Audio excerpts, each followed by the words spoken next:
आज ना मी तुम्हाला या मायक्रोफायबर क्लिनिंग क्लॉथ रोलबद्दल सांगणार आहे.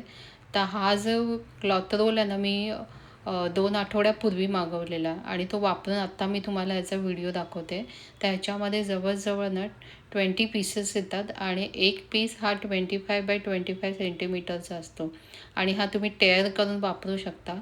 शिवाय ह्याचं जे फॅब्रिक आहे ना, ते इतकं सॉफ्ट आहे ना, की आणि लिंट फ्री, म्हणजे त्याचे धागेदोरे पण निघत नाही. क्रॅच या कपड्याने पुसल्यावर क्रॅच पण पडत नाही. आता माझा हा ओठा बघा किती खराब झाला आहे.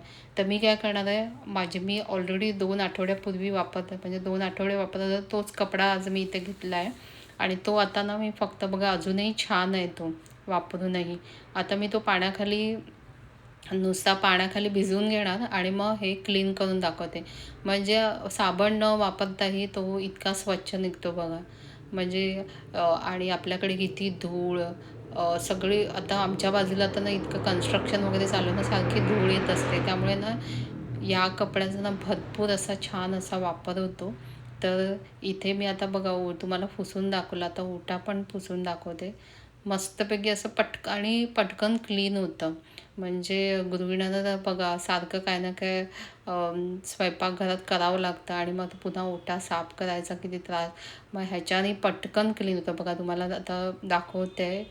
आता ही तर गॅस शेगडी किती छान झाली आणि शिवाय ओटा पण बघा किती स्वच्छ निघाला आहे. त्याशिवाय तुम्ही जी धूळ आहे ती पण करू शकता.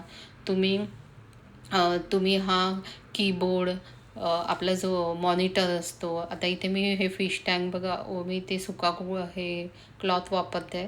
तर तोही त्याच्यावर पण धूळ बसली होती म्हणून तो आता मी पुसून घेते. त्याच्यानंतर तुमच्याकडे टू व्हीलर किंवा फोर व्हीलर असेल तर ते पण पुसण्यासाठी तुम्ही हा कपड्याचा वापर करू शकता. एकदम क्लीन निघतो. तर तुम्ही हा नक्की घेऊन बघा आणि शिवायची किंमतही कमी आहे. मला फार कमी वाटली. तर माझ्यासाठी या क्लॉथसाठी थम्स अप आहे. घ्यायला काहीच हरकत नाही.